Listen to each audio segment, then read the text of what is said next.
हेर त sin a लाई हामी a2a लाई a plus a लेख्न सक्छौं। यसमा कुनै संख्या छ? sin a plus b को फर्मुला के परे थिए? sin a into cos b plus cos a into sin b। अब दुवैको कोएफिसिएन्ट हेर त 1 1 छ, त 1 1 कति भयो? 2 sin a into cos a। यही फर्मुला लेख्दा थियो मेरो के थियो? फर्मुलामा sin 2a को 2 sin a into cos a, प्रुफमा के गर्ने? a plus a लेख्ने, sin a plus b को फर्मुला राख्ने, sin a plus cos b plus cos a into sin b। दुवैको कोएफिसिएन्ट 1 छ, त 1 1 2 सेम राख्ने। यसैको एउटा थियो tan फर्ममा, केमा थियो? tan फर्ममा। त sin 2a equal to tan form. tan फर्ममा हामी के गर्छौं? सेम कुरा sin a plus a by 1 लेख्दा कसैले के भन्छ? मतलब किनेको 1 को भ्यालु 1 ले डिभिजन गर्दा नगर्दा के फरक पर्दैन। sin को कति हुन्छ? sin a into cos b plus cos a into sin b। 1 को sin square a plus cos square। Proof केमा गर्नु छ? tan फर्ममा। tan बनाउनको लागि हामीले के ले डिभिजन गर्नुपर्छ? cos ले। किन? sin by cos कति हुन्छ? tan। त्यही हो, माथिमा हामीसँग value 2 sin a into cos a, तल माथि cos स्क्वायर a ले डिभाइड गर्नु, cos स्क्वायर a। बाइमा हामीसँग छ sin square a plus cos square a by cos square a। माथिमा यो स्क्वायरबाट यो cos गयो, 2 छँदैछ, sin by cos कति बन्छ? tan। अब सेपरेट गर्ने, sin square a by cos square a plus cos square a by sin square a छ। माथिमा 2 tan a, sin by cos tan बन्यो, cos by cos क्यान्सल भयो, कति रह्यो? 1। यसलाई मिलाएर लेख्दिने, तो 2 tan a by 1 plus tan square a। ये को फर्मुला sin 2a को tan मा। यदि हामीले कटमा ल्याउनु छ भने के गर्ने? यो भन्दा अगाडि हेर त कट फर्ममा त 2 छँदैछ, tan फर्मुला कटमा के हुन्छ? 1 by cot a। Talma same राख्ने, 1 छँदैछ, 1 by cot स्क्वायर a।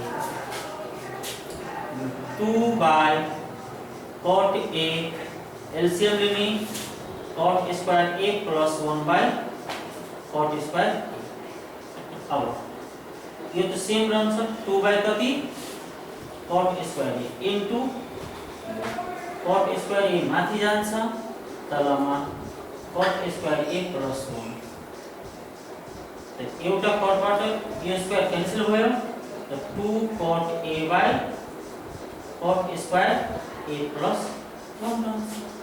ठीक छ, फास्ट नोट गरिहाल्नु। यदि कट फर्म बन्यो भने यसरी, अनि स्टार्टिङबाट हामीले गर्छौं भने सेम कट ल्याउनको लागि कतिले sin ले डिभिजन गर्नुपर्छ।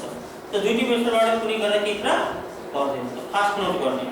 त्यसपछि अर्को हामीहरुको प्रुफ गर्नु छ। एउटा sin 3 को प्रुफ tan को गर्दियो है, tan को गर्दिन्छ भने बाँकी भेटाइन्छ। यसलाई क्लियर गरौँ।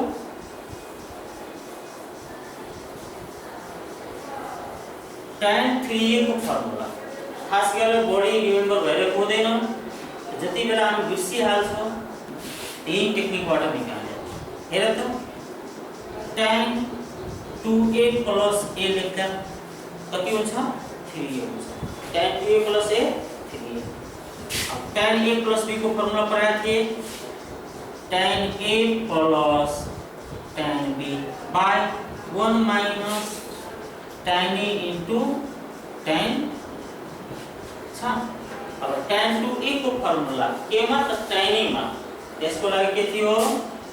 2 tan square a 2 tan a by 1 minus tan square plus मा हामीसँग tan a तलमा पनि सेम फर्मुला लगाउने 1 छँदै छ 2 tan a by 1 minus tan square into हामीलाई tan a छ यति यो सेट आउने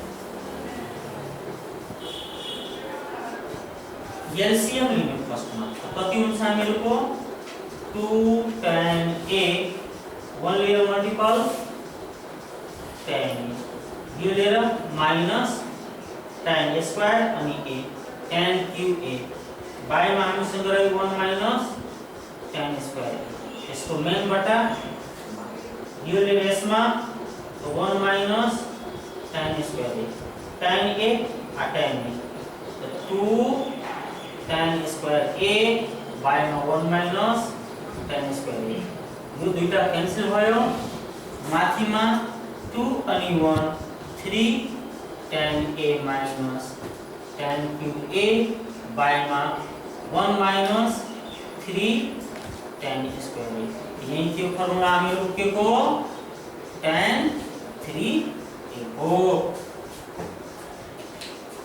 फास्ट नोट गरिहाल्ने यतिकै माथि मेरो क्लास 10 को आजको लागि यतिकै भोलि हामीहरु एक्सरसाइज तिर जान सक्छौं। सर, यहाँ